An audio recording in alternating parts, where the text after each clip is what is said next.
Thanks for tuning in once again to Queen Ahmadiyyah TV, More Than Meets the Third Eye. I'm your host, Queen Ahmadiyyah Okay, so as you're coming in, please feel free to go ahead and like the video. Please like the video. You can't share it. It's a members only live. Hello, Hundia, Kathy B, Claudette, Mr. Hotel is in the house. Okay, shout out to all the Stardusters in here with memberships. So, hey, Nessa G, Jonas here. With that all being said, how many of you that are eligible for the ebook didn't receive your ebooks? If anybody didn't receive it, please just send me an email and I'll send it to you later, okay? And also, did anyone not see part one from yesterday? If you didn't see part one, hey Reggie, if you didn't see part one, let me know. Because YouTube has blocked the video, so what I can do is I can download the file. I have it saved, so I can download the file and email it to you. Okay, they're supposed to put it up in 48 hours, so they say. This is just another tactic that the devils use to try to bring the queen down, honey, but it won't work. I just want y'all to pay attention. All right? So, first things first, I don't have a PowerPoint presentation today. We're just going to have a conversation, and I'm going to show you all some videos of people who have experienced near-death experiences and some people who actually passed and came back. Miss Hotel says ScrewTube clearly hating. Exactly. So we're going to talk about people, Juju, hey Juju. We're going to talk about people who had near-death experiences and then those who actually died and came back. Now, here's what I want to ask. First of all, does anyone want to get on the screen? Anybody want to get up here and state your case? Have anything you want to say or whatever? If you had any experiences you want to share or whatever, feel free to ask me to click the link. And you all can always do that on the members-only channels when we have members-only lives. So, but also, I wanted to ask you all, thank you. Juju said loves the background. Thank you. So I want to ask, when we leave here, when we die, right? You know, many people have come back and said that they saw a light. Now, they said that they saw a light and they were drawn towards the light, you know, all this and that. How many of you, if given the choice, you would go toward the light? Would you go toward the light if you saw it? Hey, M is blessed. How many of you, ones in the chat, if you would go towards the light? Ones in the chats. I have questions. I'm just curious. Nobody would go towards the light? I think some of y'all just hiding out. Desmond, hey Desmond. Okay, Desmond says 1, Desmond says 2, Reggie says 1. So, Desmond, if you would not go towards the lights, what would you do? Kathy talking about she's nosy. Honey, all you royals and stardusters are nosy, so that's no surprise, beloved. Y'all are something else. Okay, so here's the thing. I always said, and I was just talking, I think I was talking to Mr. Hotel about this. Claudette said, I'm not ready. Okay, well, here's the thing. I wouldn't go towards the light. This is what I think. I always felt like the light was a trick. Mr. Hotel, put a 1 in the chat if I was talking to you about this last night. Because I was either talking to you or Dominique. I can't remember. I think it was you. I think I was talking to Mr. Hotel. I always said that I would not go towards the light because in the Bible it says, first there was darkness and then there was light. And I find it interesting that people are actually afraid of the dark. People are afraid of the dark, but the earth was void of light and it was full of darkness in the beginning. Now that's what it says in the Bible, but I've read that in other places also. And that's what I believe. I believe that it was darkness first because the universe is made of melanin, which is dark. We're made of melanin. And I absolutely think that it was dark first. So if I saw the light, I would think that that's a trick. Another reason I would think that it was a trick is because I'm turning around and going to bed.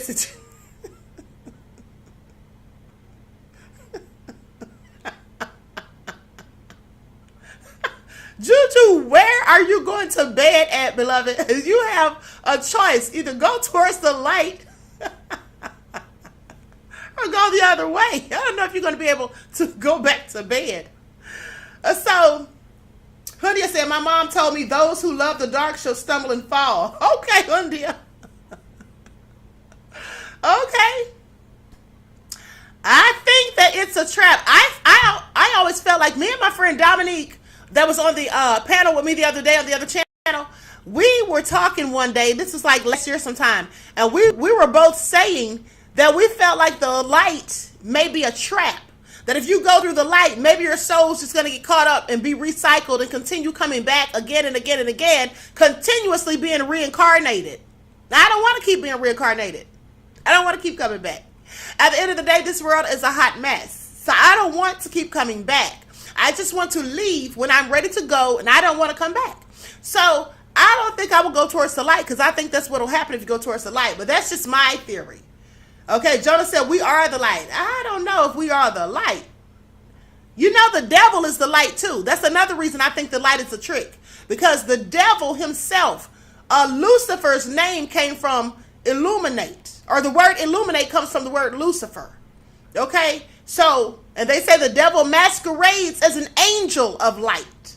So I absolutely don't think that I would go towards the light. I think that's a trap. Reg said it has been said but that the lights are from the firing of neurons in the brain as it fights for oxygen. Wow, Reggie, that's a good theory. Never heard that. The morning star. That's an allegory, beloved. In the Bible, where it talks about the morning star, that's the sun in the sky, not the Son of God. Well, the sun in the sky is the Son of God, but not the physical Son of God that they said walked the earth.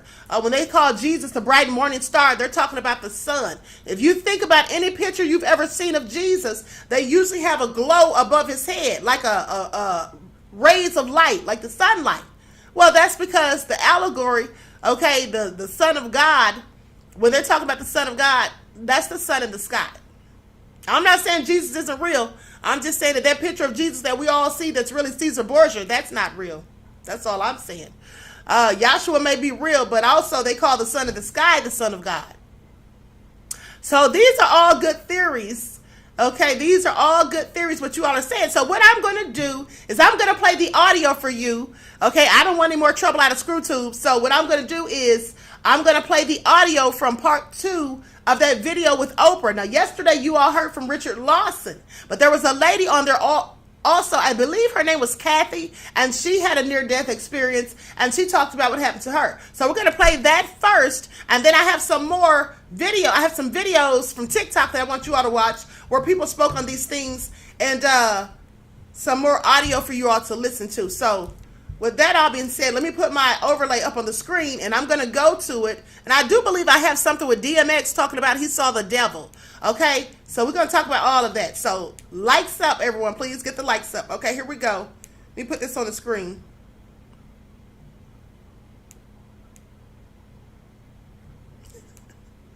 You all have to excuse this. The writing is backwards because I had to edit it to flip the writing so that when it's on my screen behind me, you all will see it the correct way. So that's why it's backwards on this. I forgot to change it, but don't worry about that. Never mind all of that. Let's just listen to the audio. Okay, so let me just pull this up really quick.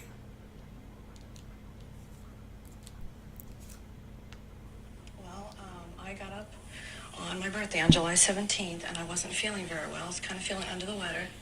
And I took some medicine, and I found out I was deathly allergic to it. And I didn't know it at the time.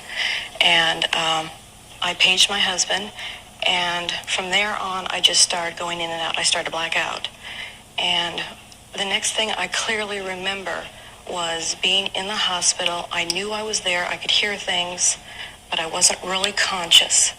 And then the next thing after that, I remember was seeing myself on the emergency table, and they were working on me, trying to revive me.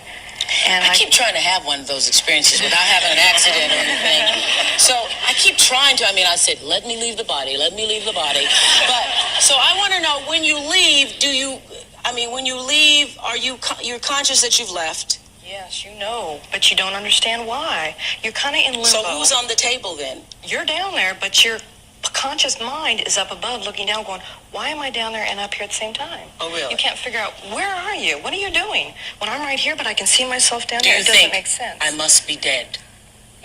I, at the time, did not know. I couldn't understand because I didn't remember what had happened to me. I couldn't remember anything. Okay. And then I started hearing conversations. I went to look for my husband, because that would be the first person I would look for. And I saw him talking to the doctor about me. And I started to listen in. What are they talking about? And they were saying, we're doing everything we can for her, but we don't know. And of course, my husband got upset, and I have 4 children. I saw what my children were doing. What were they doing? They were kind of running around like 4 children would do. And the doctor just said, we're doing everything we can, and he turned around and left, and I watched to see what my husband was doing, and he was kind of upset, and he was talking to the kids, and I followed the doctor back into the emergency room, and they kept saying, I don't know, what to do with her, and, I don't know what the problem is, and they gave me what's called an epi shot, if you're allergic to, bee stings and things like that, and they were trying to bring me out of it, and I guess it didn't work right away, and it took some time to bring me out. Now, when did you see your grandmother? After I saw the doctor talking to my husband, I kind of drifted off for a while, and I guess I closed my eyes, and all of a sudden the next thing I remember was standing there, and I saw this long hall and this bright white light and lots of clouds, and then all of a sudden I saw my grandmother, and I freaked because I knew she had passed away 13 years ago. And then I really panicked. I thought, I must be dead. How else would I see her? And I remember... You saw her body in human I form? saw her standing right in front of me, clear as a bell. And she looked wonderful. And I said to her... I wonder on the other side, with all the spirits, with everybody being the same and all the spirits and souls being the same, it'd be hard to recognize people. Oh, it was very clear. I knew who she was. She came right up to me and she said, Cindy, you shouldn't be here. You go back and take care of your family. It's not your time. I kept saying, Grandma, why am I here? And she said, there's been an accident, but it'll be explained to you in time. Just wait, but take care of your family. She kept trying to tell me to go back. So I turned around and I went back, but I couldn't figure out until I came out of this. I sat and thought about it. Then I realized what had happened. What had happened? Well, basically, I was just in limbo, that I'd made the decision, I feel consciously, not to stay there. If I'd maybe put up a fuss, maybe I wouldn't have come back. But I wanted to raise my family. You came back being more psychic? I don't know if you would call it psychic. What do you say? She just has an uncanny ability now to know what's going to happen. Sometimes a few hours ahead of time, sometimes months in advance. And usually things that involve the family. Like she said, she was sent back to take care of her family. And now she knows, like recently I was transferred with my job. She knew about it long before I did. Or she knows things that are going to happen, whether it's work, church, the kids, or whatever. She knows about it ahead of time. She doesn't always tell us. She may not tell us till afterwards. Sometimes she tells us ahead of time. But she seems to know things more clearly and understand things clearly than before. Okay, so I thought that was very interesting. One thing that I also thought was interesting about what she said was, she said that she saw the light and lots of clouds. Now, I want you all to pay attention to that, because yesterday, when I told you all about my near-death experience, I told you all that I saw clouds. I was sitting on a cloud, and it was ascending up into the sky. It was floating up into the sky, and I was like, oh my God, I'm about to die. And then I was thinking, I'm not ready to go. And I was like, please, Most High, send me back. I'm not ready to go. Send me back. Please let me get home to my sons. And so all of a sudden, the cloud that was moving very quickly up towards the sky started descending. It started coming down really slowly back to the earth. And then I stepped off and I looked up, and I just, I then woke up the next morning in the hospital, and they had that machine breathing for me like I told you all. Or it wasn't breathing for me, it was helping me to breathe. The CPAP. It wasn't like a ventilator. It wasn't anything like that. But Ahmadiyyah said she was dreaming. I don't think she was dreaming. She came back from the spiritual realm with spiritual gifts. She all of a sudden had psychic ability to predict things. See, that's the thing. I believe that everyone has spiritual gifts and has the ability to tap into it and use it. Some people, I think they lie dormant because those people don't believe in it. They don't know about it. And they just don't use it. And it's just like a muscle. You know, when you go to the gym, the more you work out and go to the gym, the bigger your muscles get, the bigger and stronger they get. Well, if you don't use those muscles, they just become weaker and smaller, right? So if you have spiritual gifts that you don't use, well, I think they become weakened, or they just lie dormant. And then so something like this would make you more susceptible to be able to understand those things and to have them working for you. That's just what I think. So I thought that was very interesting. So let's look at someone else. Does anyone have anything you would like to share, anything to say before I move on to the next video? So there are some TikTokers who talked about afterlife experiences. I'm going to pull up the first video. I don't remember what order I have these in, so just bear with me. I'm going to start with an elderly lady first. I do see hers right here. So this is an elderly lady, and she's talking to her daughter, I guess, about, she said there has to be something after we leave here. Okay, so let me go ahead and play this. I don't know what it is, but there's something. And why I know there's something is because when he passed away, see, he had gotten arthritis real bad in his hands, and his hands were drawn, you know, like this. And all day they said he had mumbled, you know, talk, but they didn't know. They thought he was maybe it was medicine, or he was delusional or something, you know, because they couldn't understand what he was saying, but he was talking all the time. And before he passed away, he was laying there in the bed, and still his hands was like this. But he'd say, "Why, there's Grandpa Johnny." That was our great-grandfather. And just plain as day. And he'd say, "There's Aunt Sarah, or Grandma Sarah." And then he'd name somebody else, and he'd say, "Don't you see them? They're right there." And and he'd do like this, "They're right there." And all of a sudden, he says, "Why, there's Carter." A couple of the man's like this. He says, "Come and get me." Gone. And Carter was who he saw pass in front of him in the war, right? That was his best friend. Mm-hmm. Yep. Wow. So I said there's something out there, That's a really neat story. because the doctor said they could not straighten his hands, ever straighten them without breaking the knuckles, But yet when he saw Carter, it was like, "There's Carter, come and get me." That's really beautiful.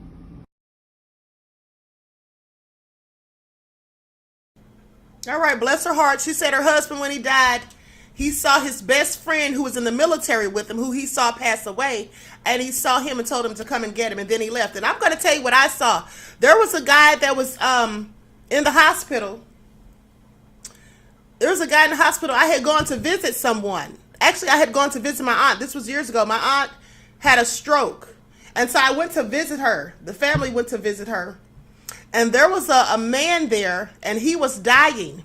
And his wife came to visit him, and the daughter. I think the daughter was like 7 years old.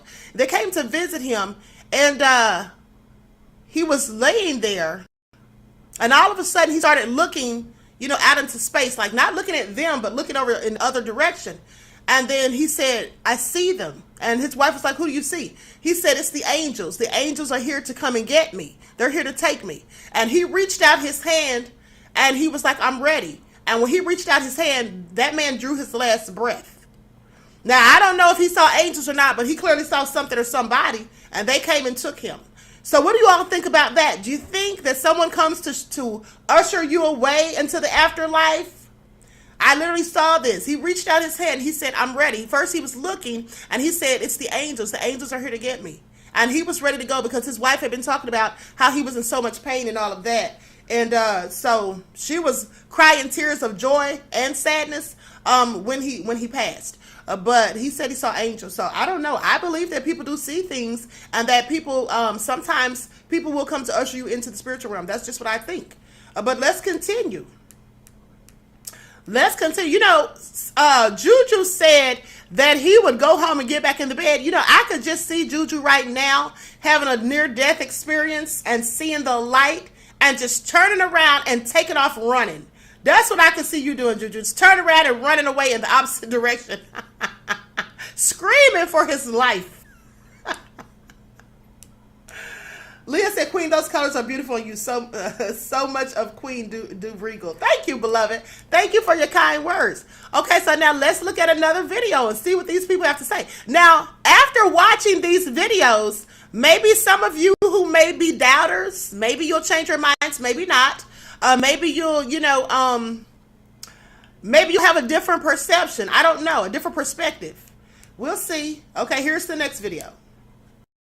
What happens when you die? According to near-death experiences in several religions, the moment after you die, your soul will separate from your body. Your memories will fade as you will be pulled into a dark tunnel and drawn towards a bright light. It is said that within this light, you will sense your deceased loved ones, divine spirits, and an infinite amount of love. But what if you don't go towards that light? In one sacred myth, they say that the light is a trap for the soul set up by demonic forces. These demons, also known as archons, use the light to disguise themselves as your deceased loved ones, gods, and truth in order to draw your soul in.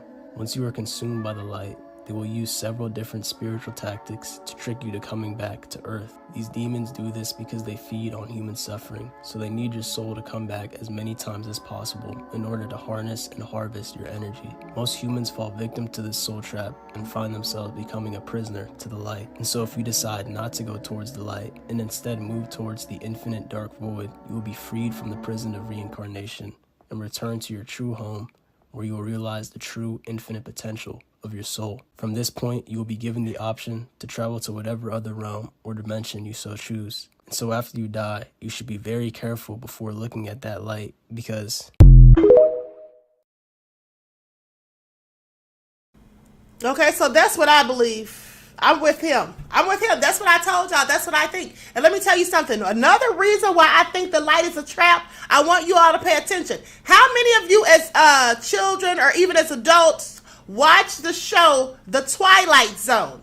Once in the chat if you ever used to watch The Twilight Zone. And I'm not talking about the new ones with Forrest Whitaker and the one by the guy that made that movie, Jordan Peele. Not those two. The authentic one with Rod Serling. How many of you watched The Twilight Zone? Okay, so here's the thing. There was an episode on The Twilight Zone that I saw as a child. And that always stuck with me. That's another reason I think the light is a trap. So here's what happened.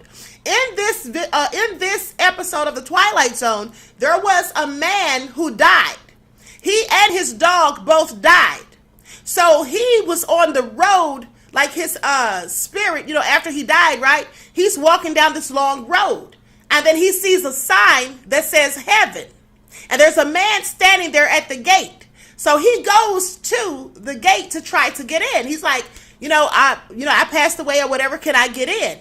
And the man says, sure, come on in. And then the man says to him, oh, you can't bring your dog. And he says, what? He said, yeah, you can't bring the dog in. There's no dogs allowed. So the man said, well, that's okay. I don't want to come in. And he was like, you're not going to come in? He said, no, if my dog can't come, then I'm not going to come. So he kept walking. So when he gets further down the road, he sees another gate. And that one says, the sign says heaven. And there's somebody standing there. So he goes to the sign or goes to the person and he tries to get in. And they tell him, come on in. He says, can I bring my dog? And they were like, yeah, all dogs go to heaven. See, the first one was a trap. Okay, that was a demon trying to get him to go to hell. That's what that was. So that always stuck with me, that the first choice may not be the smart choice. After I saw that, and think about it, what he just said in this video. There's an old myth that those are demons trying to trick you, and they can make themselves look like your relatives who've passed away. So how do we know? I just think that if the world was dark at first, why would we go toward a light at the end of our lives? That's what I just said. That's just what I'm thinking. Reggie said, I think I remember that episode too. Yes, that's one of my favorite episodes. Reggie said, you're right, Queen. All dogs do go to heaven. Exactly. So I was like, he knew that when they said his dog couldn't come in, that's when he knew that wasn't heaven. So he was smart. He kept walking. So I think the light might be a trap, just like that was a trap. Pay attention. Okay, so now let's look at another video. What about when God said, let there be light? Well, the reason God said, let there be light is because it was darkness. So that just, that just reiterates that it was dark at first. Right, there is light. God made light. God made the sun, which gives light. But think about it. Before there was light, what was there? There was darkness. So wouldn't you think that it would be more appropriate to go towards what there originally was? That's all I'm saying. Miss Hotel said, great point, Queen. Thank you. Reggie said, perfect analogy. Thank you. Okay. So with that all being said, let's go to the next video. These are juicy, honey. I love talking about stuff like this. Oh, and let me just tell you all something.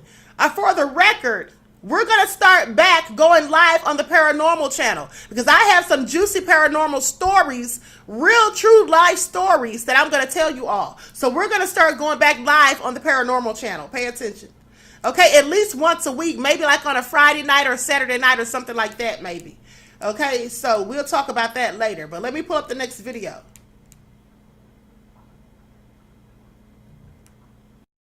what happens. Oops, sorry, wrong one. Here we go. The light says, we love you. The whole background and the light kind of disappear. And now there are thousands and millions and trillions of other lights, just like me. And they say in one chorus, welcome home, Andy. And at that point in time, I was absorbed into the light. I became the light. I wasn't greater than the light. I wasn't less than the light. I was a piece, a holographic piece of the light. And it's the most fantastic feeling that as a human I could ever imagine. It's indescribable. And at that moment, I knew everything. What do you mean, Andy? I mean, I knew everything. There was nothing I did not know. So people often ask me questions. Well, when you were in the light, did you ask them about the war and peace and all? I said, no, I didn't ask them. There's no reason to ask questions because I knew it all. There was nothing that was unknown.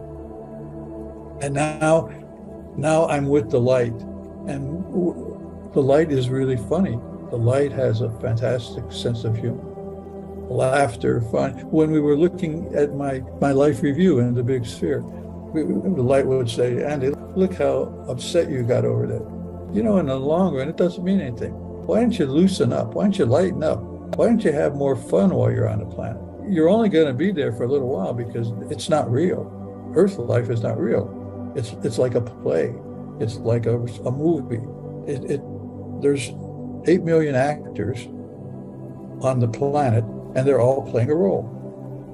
They come with different costumes, different religions, different races, different sex, different, all of these things. But once the costumes are gone and taken off, when the play is over and you're back in the light, the costume comes off, and what do you know? We're all one. We are all the same. We're made out of the same stuff. There is no difference between me and you. There is no difference between you and anybody else. There is here. We're dressed in costumes to be different, to experience things that you can't experience in the light. You can't experience something that you already know. I can't experience talking for the first time because I've been talking all my life. But when I first started to talk, when I said my first couple words, that was really exciting to me. When I'm in the light and knowing things, it's different than experiencing. So in order to experience, the light tells me that, and I know anyway because I know everything. I lower my vibrations because everyone has their own unique vibration. That's what makes you and me different. Lower my vibrations so that I can incarnate and be born on a planet like Earth and now live a life doing things and experiencing things that I would like to experience. And when I experience them, you experience them, everybody experiences them. It's contributed to the whole. There is only one, and everything that exists, that ever exists, that will exist is in that oneness. And it's a wonderful, exciting, fantastic experience that I remember in using this costume called Andy Petro of Ukrainian descent living in the United States of America in 2022. And I'm reading my script and doing what I'm supposed to do while I'm still here, waiting until my character is done with this story and I can get out of here and get back where I belong. So that whole process of being in the light was just incredible. And it seemed like I had been there for years, maybe hundreds of years. But in the light, since there is no time, there is no hierarchy, there is no judgment, there is no separation. We're all one, not in a dull, boring way, but in a happy, exciting, ever evolving, ever new experiences in the light. And then all of a sudden, the light says to me, Andy, you have to go back. I said, whoa, no, you got the wrong guy. I'm not going back. And the light says the second time, Andy, you're going back. And I said, didn't you hear what I said?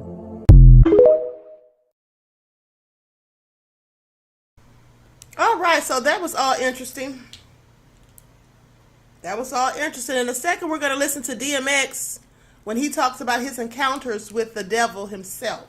Okay, but before we get into that, hold on. Let me pull up this other video.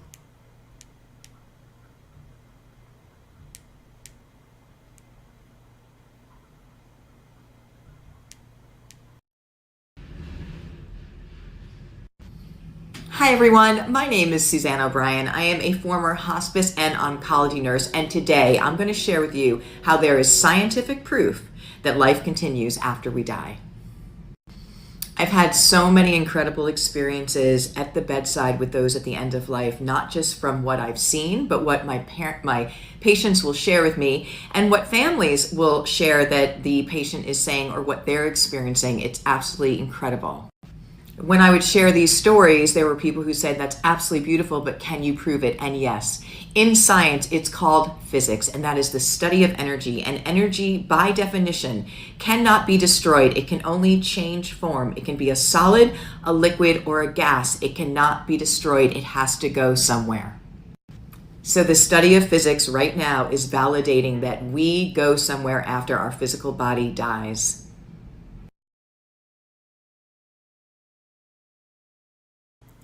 That's absolutely right. And let me tell you all something. Like I told you all, when I was having that near-death experience, I told you that the person in the ambulance, okay, was sitting there talking to me because I was trying to go to sleep. I was really tired. I could barely keep my eyes open. And he kept saying, you can't go to sleep. Don't go to sleep. And I'm like, why? He said, because if you do, you're not going to wake up. You may not wake up.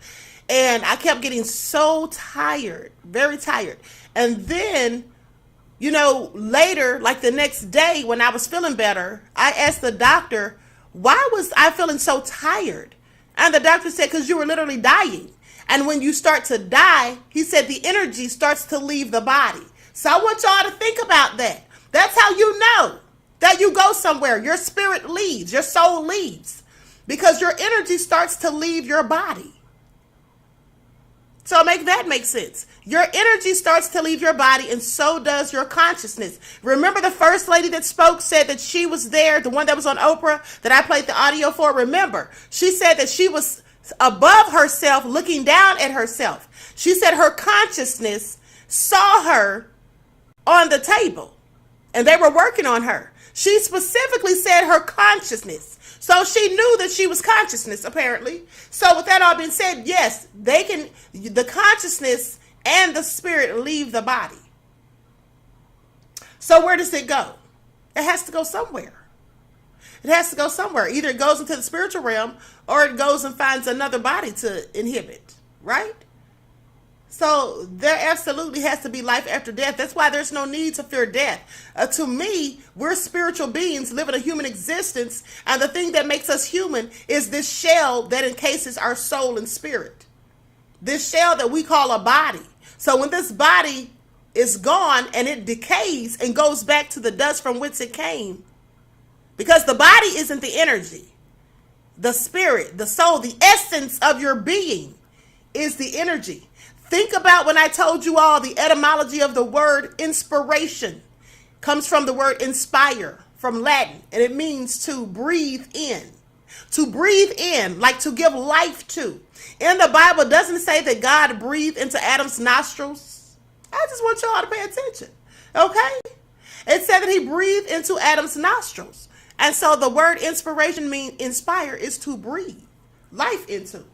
So, and also think about it. When someone's trying to resuscitate someone with CPR, what do? You breathe into their mouth. Okay? You give them your breath. So I just want y'all to pay attention. All right? Rick said breathing in right now. Exactly. So this is all very interesting. But hold on. Let's see what DMX had to say. I'm going to put an overlay up on the screen because he was on Dr. Phil, so I can't show the video, but I'll play the audio. Likes up, everyone. Please get the likes up. Thank you in advance.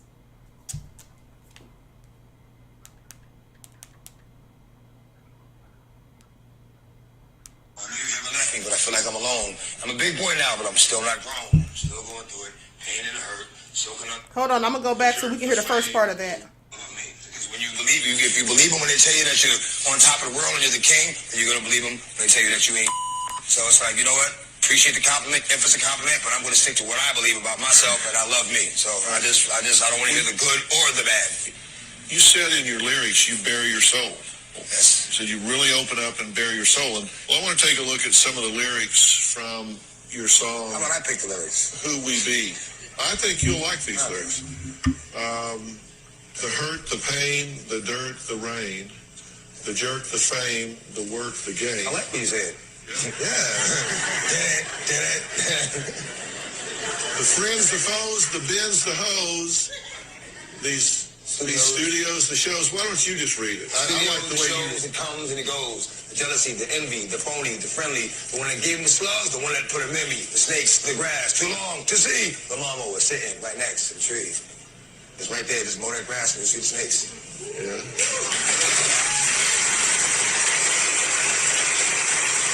So you write everything I say, yes. Yeah, I mean, that's, you write all of your songs. All my lyrics. I wouldn't be able to call myself an artist if I didn't write. You've had, I guess I would call it a gospel song, or certainly a song and a conversation with the Lord on every album. On every album. Lord, give me a sign.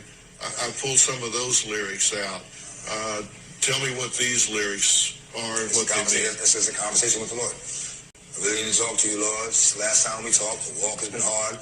Now, I know you haven't left me, but I feel like I'm alone. I'm a big boy now, but I'm still not grown. I'm still going through it. Pain and the hurt, soaking up trouble like rain in the dirt. And I know only I can stop the pain with just a mention of my Savior's name. In the name of Jesus, devil, I rebuke you for what I go through. We're trying to make me do what I used to, but all that stops right here. As long as the Lord's in my life, I will have no fear. I will know no pain from the light to the dark. I will know no shame. Spit it right from the heart, because it's right from the start that you held me down, and ain't nothing they can tell me now. Lord, give me a sign.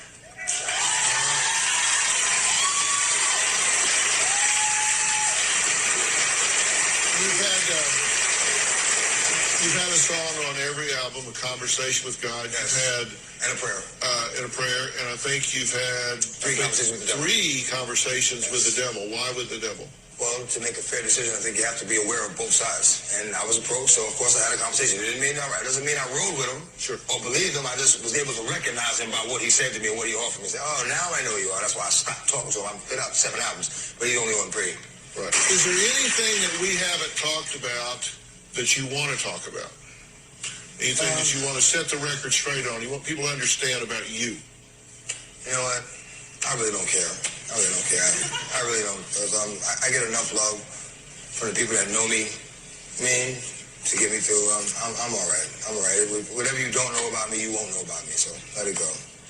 Now, I asked you if there was anything else you wanted to say, and you said no. Well, actually, there's one thing I want to say. Anybody, any prayer warriors, any Christians in the house, keep me.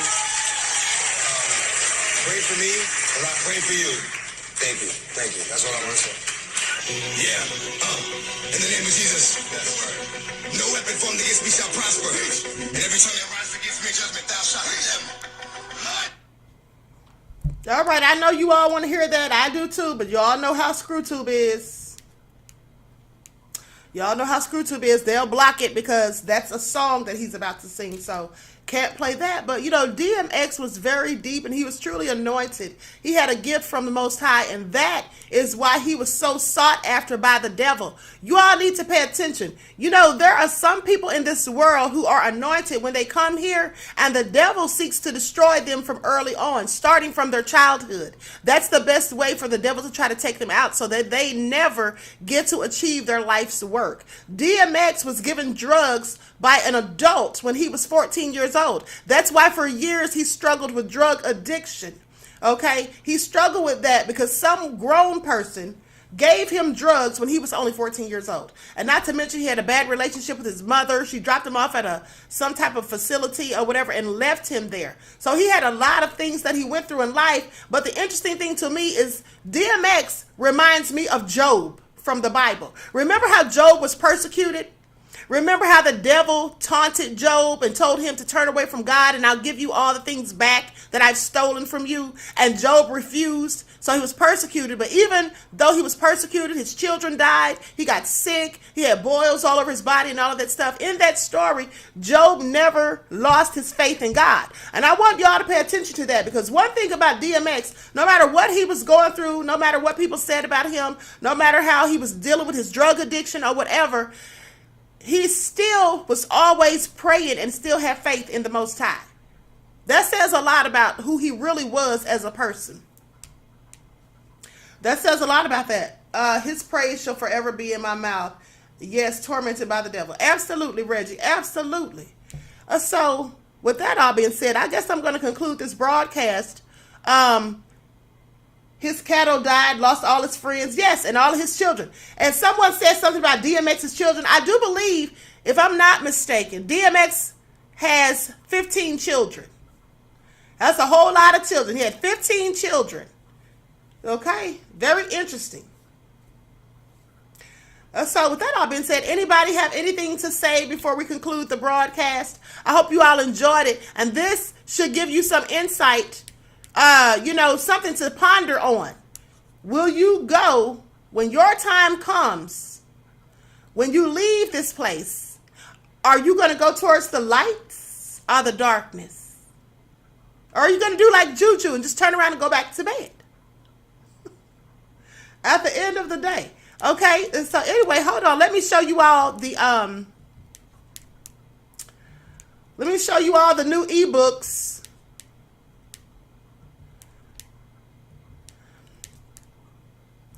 Let me show you all the new ebooks really quick.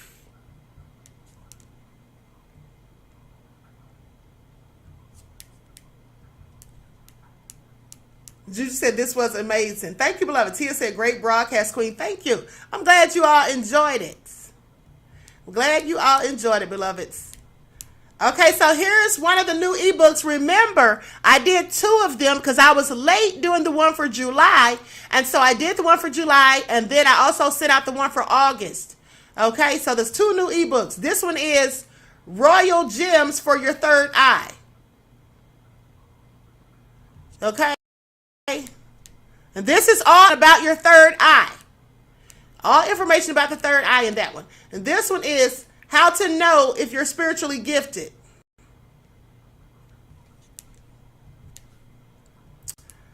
All right. So with that all being said, I'm going towards the Soul Glow, Queen. Sit down, Desmond. Miss Hotel said another dope broadcast. Thank you, beloved. Reggie said thank you so much. You're welcome. Nessa G said this was awesome. Awesome broadcast. I love it. I'm glad you all liked it. I'm glad you all liked it. So with that all being said, I'm going to roll on out of here. I will see you all tomorrow morning for your morning wake-up call. Let me tell you all something. Hold on. I got to say this. Y'all going to be the first to hear it. Do you all put ones in the chat? For those of you who remember, Durana says, thank you, Queen. I missed the beginning, but we'll definitely go back and watch this broadcast. Okay, thank you, beloved. Okay, so now I want you all to put ones in the chat if you remember when I was talking about Bussy Reek, when I was going in on him, and if you all can recall this, what I said, I want you all to put ones in the chat. When I said that, hey, Melanie A1 and Alice, M is blessed, I was telling you all that I had a dream, 3 dreams, where his mother-in-law, Miss Connie, was trying to put voodoo on me. How many of you all remember that? When I said Bussy Reek's mother-in-law was trying to put voodoo on me. And I know she was because I literally saw her in my dream. You see, here's the thing. After I told you all that, then it would be, okay, you all are saying you remember. So after I told you all that, it would be months later when Taharka started going in on him. And then he showed pictures of Miss Connie over in Haiti. That's when I knew she absolutely knows voodoo. And I knew that Bussy Reek knew voodoo too, because he was behind it. Okay, they were trying to put voodoo on me, but it didn't work. And the reason it didn't work is because my spirit is too powerful, because I have prophetic and spiritual gifts. Also, those of you who've been following me, you know that I told you about 2 years ago that I had a dream that my native ancestors came to me and they did a prayer of protection, a smudging ritual over me in a field, and they had the sage and they were praying over me and told me to go forward and tell the truth and don't be deterred and all of that. You remember I told you all that? So I'm protected. That's why it didn't work. But I knew it was them. But the reason I bring this up is this. So now Tariq Nasheed, aka Bussy Reek, is literally selling a root work book. He's selling a book about root work. He said it's a crash course. And he says that's what our ancestors always did. Honey, my ancestors didn't do root work. My ancestors didn't do no root work. That's what they didn't do, okay? That's what they didn't do. But he's sitting here telling people to do voodoo and, root work and all that stuff. Yeah. First of all, root work and voodoo are 2 different things. That's for number 1. Root work has never been used, to my knowledge, to do anything good. You can use voodoo to do something good or something bad. I guess you could do the same with root work, but most people who dabble in root work use it for nefarious purposes. Pay attention. And then he started talking about this man named Mr. Busby or Mr. Buzzard. I have heard of that man before. That man is a root doctor, or was. He's probably dead now. He was a root doctor down there in the South when I was a kid. Okay? I remember hearing my uncle talk about him, but he was talking about that man and said that, you know, after Dr. Busby died, then he said the white folks started using his spells or whatever and taking the credit for it. But he literally is selling a book. That's his new grift. He's selling a book called The Root or something like that, but he said it's a crash course in root work. I just want you all to pay attention because I told y'all that he and his mother-in-law were trying to put voodoo on me, and now he's confessed to doing voodoo. So now y'all see the queen wasn't lying, right? You see, the thing about it is I have prophetic dreams, and the Most High always shows me my enemies and their nefarious plots. That's like I also told you all Wig. When I was exposing her, I had that dream about Wig. She was in my TV screen, and it's like it was a lucid dream because I literally thought I was awake. And she was in my TV screen screaming at me, but I couldn't hear anything coming out of her mouth. I could just see that she was screaming. And she had the gavel, and she was banging the gavel. And I thought it was crazy because I could hear the gavel, but I couldn't hear what she was saying. And she had this demonic look on her face. And when I woke up, I felt a very eerie presence. And that's when I knew that she was definitely doing black magic and witchcraft. And that's why I exposed her. Brainwashing his minions even further, said Rhonda. Absolutely. Absolutely. Okay, Tia said he's the grift that keeps on grifting. Yes. Kathy B said him and Vicky are getting desperate. Yes, they absolutely are. They absolutely are. Okay, so his people are going to get caught up in some real bad stuff if he's teaching them the root work and all that and selling books, and they're going to buy it like fools because no matter what receipts anybody drops on him, they continue to follow him, and that's because he's already put roots on them. I just want you all to pay attention. He's already put roots on them, and they are too dumb to realize it. Now, right? That's why anytime you say anything about him, they don't care what it is. They will be willing to fight you, kill you, hurt you, or anything on his behalf. All the threats they've made to people. They don't even know that man in real life. But he has already worked spells on them, and so has Wig. I just want you all to pay attention. I just want you all to pay attention. That's why you have to beware of false prophets. And the devil mixes lies with the truth to deceive you, okay, to confuse you. That's what devils do. You see, the best way to get someone to believe a lie is to put an element of truth in it. If you mix lies with the truth, well, the person's not going to be able to decipher whether or not you're lying for the most part, unless they really have some serious critical thinking skills. Dorana said she probably looked like that doll from Trilogy of... Dorana said she probably looked like that doll from Trilogy of Terror. Tia said, I can't even listen to him. He got to have something to keep them. Yes, absolutely. So I just wanted to tell you all that, you know, and pay attention to your power of discernment. The more you the more you listen to these spiritual broadcasts, which I'm teaching you true spirituality. I'm giving you true information from not just myself, but from other scholars who I have studied from. You notice that when I do my PowerPoint presentations, when I use other people's information that I've studied under, I always put their names in there because I give credit where it's due. I'm not like Wig and Bussy Rick and try to take all the credit for myself and act like I came up with all this stuff. That's what fake people do. They want the credit for everything instead of giving the praises to the person who actually they learned and worked under. Okay? But at the end of the day, I'm giving you real, authentic spiritual information that's absolutely going to help you in your life. I'm not teaching you incantations. You don't need that. That's what they do with witchcraft. Incantations. What we do are positive affirmations and positive self-talk. Okay? And meditating. And visualization. And manifestation. And here's the thing I want you to pay attention to. When he's trying to tell them to do root work, well, if you're a spiritual person, like all of us are, if you're a spiritual person, you don't need to do root work. You don't need to do voodoo. You know what you need to do? All you need to do is pray, meditate on the Most High, and manifest. Just manifest. You can manifest Whatever you want, create your own reality with the power of your own mind and consciousness. When you raise the levels of consciousness, you want to be high vibrational. You don't want to be low vibrational. At the end of the day, people that are low vibrational are the ones who have to try to resort to stuff like that. Dan said hashtag buy a wig. I know that's right. Reggie said, I love that wig. That dog was running around stabbing folks. Yeah, that was hilarious. That was hilarious. Okay, so with that all being said, I wish you all love, peace, and prosperity. Let me tell you all something. So what we're also going to do for the members, I'm going to figure out when I can be able to do this, but we're going to have maybe we'll start to have like a movie night once a month for the members. Would y'all like that? One's in the chat. Because Dr. Boyce used to do that. He used to charge people like $5 and they would have like movie night. So would y'all like to do something like that? Movie night? Maybe once a month. Anybody who's not a member is going to have to pay to get in. The members get it for free. But anybody who's not a member is going to have to pay $5 to get in. That's how we're going to do that. Okay. All right. Okay, good. So we'll start doing that once a month. Okay. So I'm going to have to set that up. With that all being said, I'm going to let you all go. I love you all to life. Okay, each one teach one. That's how we grow and thrive. Do something productive, constructive, but never destructive. And always remember, beloveds, to keep the Most High first in your lives. All right? Deronda said, that's why I'm drawn to you, Queen, because my intuition is strong about what is good for me. Thank you, beloved. Thank you. Ladybug said, will this be in Zoom? Yes. It'll be in Zoom. You know we can't do it on YouTube, honey. They'll be giving me all kind of copyright things, okay? So, yes, it will be in Zoom, okay? So with that all being said, everybody enjoy the rest of this evening, and I will talk to you all in the morning for your morning wake-up call. Until next time, beloveds, peace.